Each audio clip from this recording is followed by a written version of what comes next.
हमारे लोगों को जो रिजर्वेशन से सीटें ले रहे हैं उनके बारे में क्या बोला जाता है कि ये कॉम्पिटेंट नहीं है। इससे बड़ा झूठ, इससे बड़ी बेईमानी, इससे बड़ी लकैती कुछ नहीं हो सकती।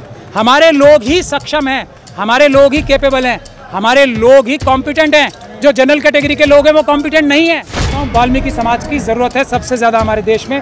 एक जो सबसे महत्वपूर्ण कार्य कर रहे हैं देश का, वो डॉक्टरों से भी ज़्यादा, कि हमारे देश में सफाई करके अपनी जान हथेली पे लेके, जैसे कोरोना काल में, उसके अलावा भी रोज़ अपनी जान हथेली पे लेके नौकरियां पक्की नहीं है, ठेकेदारी प्रथा पे 1 लाख रुपए की नौकरी होनी चाहिए महीने की, और वो 8,000 रुपये पे काम कर रहे हैं अपनी जान हथेली पे लेके।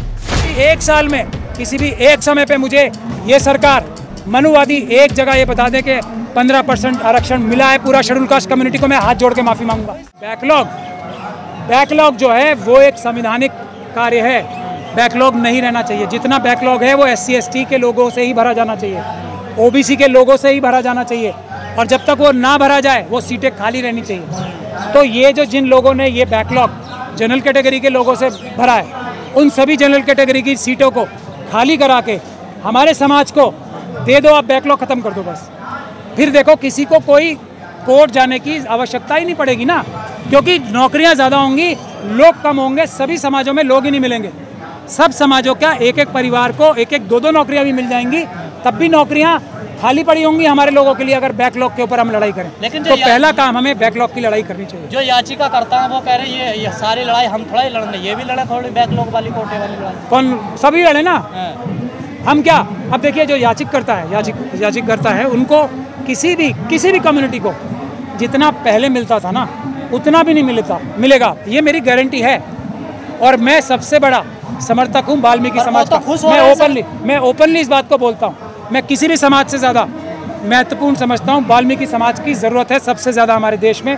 उनकी रक्षा, उनकी हिफाजत, करने के लिए सफाई कर्मचारी को जिस तरीके से ट्रीटमेंट दी जा रही है, कैसे जरूरत है उस समाज की, उसको मदद की सबसे ज़्यादा ज़रूरत है देश में। अब देखिए देश को उसकी ज़रूरत है। दोनों चीज़ें हैं। एक जो सबसे महत्वपूर्ण कार्य कर रहे हैं देश का, वो डॉक्टरों से भी ज़्यादा, कि हमारे देश में सफाई करके अपनी जान हथेली पे लेके, जैसे कोरोना काल में, उसके अलावा भी रोज़ अपनी जान हथेली पे लेके नौकरियां पक्की नहीं है, ठेकेदारी प्रथा पे 1 लाख रुपए की नौकरी होनी चाहिए महीने की, और वो 8,000 रुपये पे काम कर रहे हैं अपनी जान हथेली पे लेके।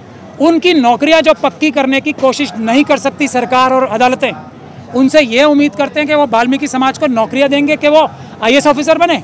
और वाल्मीकि समाज तो उम्मीद नहीं, धोखा ठगी कैसे करता है, आपकी जेब से पैसे कैसे चुराएगा? जब आपको धोखा देगा ना कि मैं ये पैसे आपके डबल करके दे दूंगा आपको, ठगी का तरीका यही होता है ना। तो वाल्मीकि समाज को सबसे बड़ा धोखा दिया जा रहा है। तो मेरा कहना ये है, मैं इसीलिए कह रहा हूँ ना, बचने का रास्ता है बैकलॉग के लिए संघर्ष करें सब। वाल्मीकि समाज के हर घर में नहीं, एक नौकरियाँ नहीं, और ये सफाई कर्मचारी वाली नौकरियों की बात नहीं कर रहा हूँ मैं बात कर रहा हूँ जो क्लास 3, क्लास 2, क्लास 1, उस तरह की नौकरियां। एक परिवार ऐसा नहीं बचेगा जिसमें 1-1, 2-2 नौकरियां हर एक वाल्मीकि समाज के को ना मिल जाएं। ये मेरी गारंटी है, अगर बैकलॉग की लड़ाई लड़ेंगे सब मिलके। क्योंकि आज भी क्या है, 15% शेड्यूल कास्ट हमारे देश में 2011 की जो जनगणना हुई थी उससे 17% है, 15% यानी कि 2% कम रिजर्वेशन मिला है। लेकिन किसी भी जगह पे, किसी भी समय, किसी भी एक साल में, किसी भी एक समय पे मुझे ये सरकार मनुवादी एक जगह ये बता दे कि 15% आरक्षण मिला है पूरा शेड्यूल कास्ट कम्युनिटी को, मैं हाथ जोड़ के माफ़ी मांगूंगा।